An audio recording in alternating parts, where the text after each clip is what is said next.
So Tycoon has a lot of vehicles, and this does really open doors for some really toxic ones. Therefore, in today's video, guys, I really want to talk about some of the most toxic vehicles in Tycoon to go up against that will literally make you want to rage quit in this game. So anyway, let's just jump right into it. So first off, starting with a really basic one, we got the anti-airs, and oh my god, okay, this one really doesn't need that much explanation. You fire 16 missiles at the person, they can't do anything, they just die right away, unless they have stealth. Then in that case they'll probably survive for longer, but like most vehicles in this game don't even have stealth anyway, and the only really reliable strategy for you to be able to counter anti-airs in this game is either not be using a plane or helicopter, or just simply make the missiles despawn by running away as far as you can. But anyway, the next vehicle we got is the Himars ATACMS, and this is basically like a ground submarine in a way.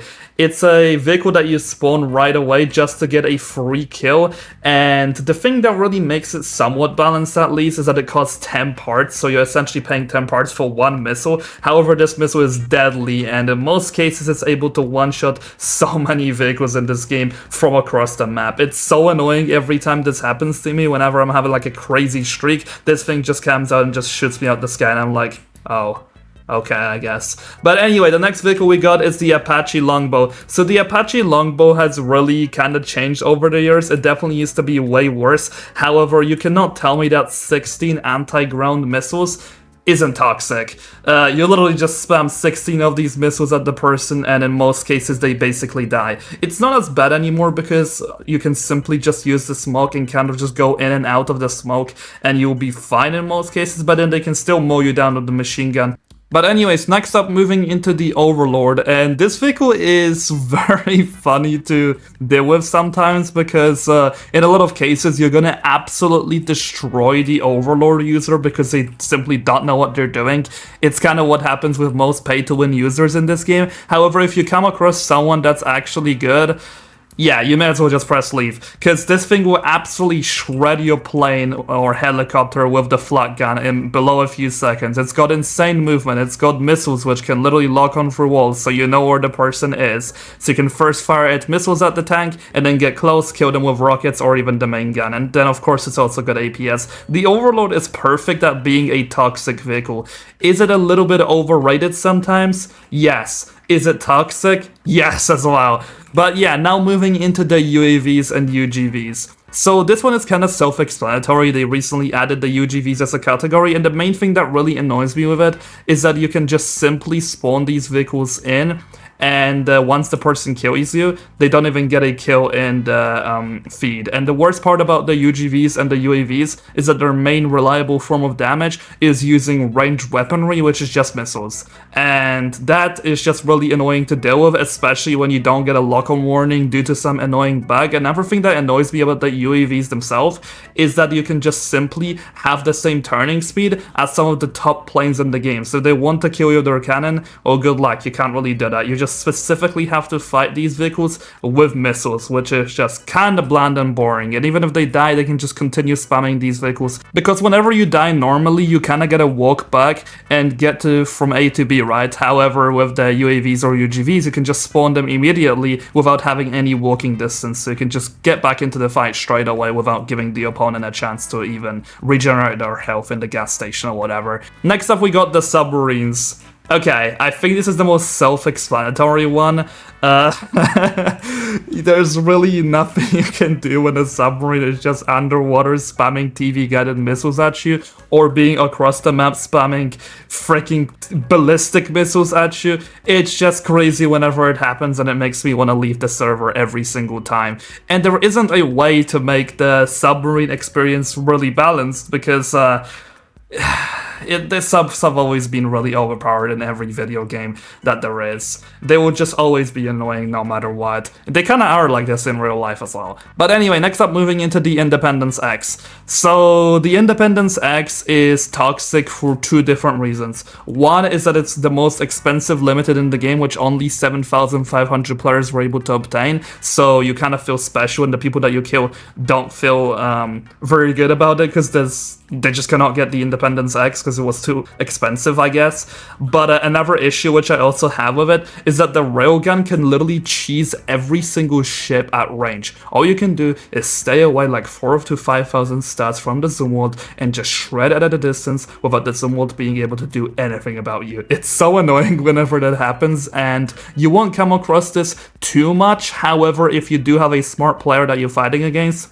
good luck. The Independence X is gonna destroy you. Anyway, next up, moving into just the normal drones which you can find in the bunker. So they're not very powerful, they don't do too much damage. However, are they toxic? Yes, dude. Some of them have so much health, like apparently the destroyer drone has like 1000 health, right? However, in a lot of cases I've come across these vehicles just being absolutely unkillable. They also just got a small hitbox, and they're kind of just a pest that just follows you around and does a lot of damage to you over time. It's kind of like the little bird back 2 to 3 years ago. It's just so annoying. Now next up we got the automatic. So the automatic is kind of like the Overlord, except it's just really annoying when it comes to killing air vehicles. If you're in the air, good luck fighting the automatic. It will kill you no matter what you do. Even if you're like at an insane range away from them, you probably won't even be able to kill them. It's so annoying to deal with the flak, which actually started working over the recent updates. Now next I'm moving into the Weasel TOW, and if you're using this thing, you know who you are, you know what strategy I'm talking about, but essentially what people do with this vehicle is that they go into one of the mid buildings and they specifically edge up the Weasel TOW, and then they got access to the whole map and they basically snipe everybody out of the sky with the missile that has around 4,000 stat range, by the way. So they have access to literally shoot anybody. Even though another person's gonna try to counter them, well, that's completely fine because they can just hide in the building. So not only do you got like a lot of cover, you also just got a spot which you could camp and kill absolutely everybody with almost zero consequences. And I've seen this thing happen so many times, and I'm also a person that abuses this strategy sometimes. It is just awful to deal with. But other than this, the Weasel TOW is not really that toxic of a vehicle, it's just a strat itself. But anyway, next I'm moving into the BMPT Terminator,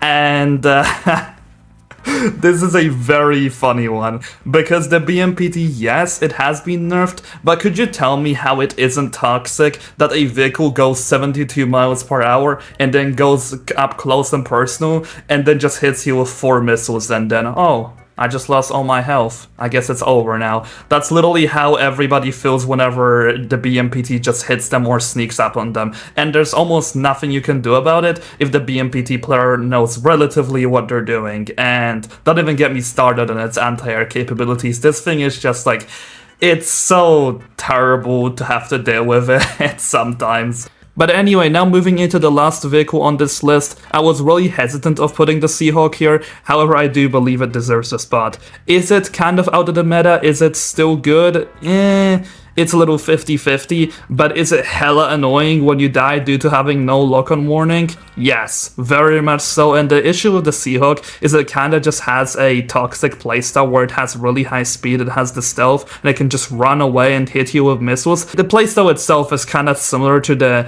UAVs themselves, except this thing just packs a massive punch straight away. You could just hit the person with 6 missiles and then it's basically over. And funny enough, fighting this thing when you're a ship is even more annoying because most ships rely on missiles to do heavy damage, and if the Seahawk just has their stealth on, you can't do anything to them unless you got good aim with the cannon. But anyway, for the time being, that's all I have for you guys in today's video. Do let me know in the comment section down below what in your opinion is the most toxic / most annoying vehicle in War Tycoon. This was my list. I cannot really make a top 10 list because it's kind of hard to really give them the right placement, so I just kind of tried to say that all of these vehicles are equally annoying. But anyway, I'll see you guys in the next video.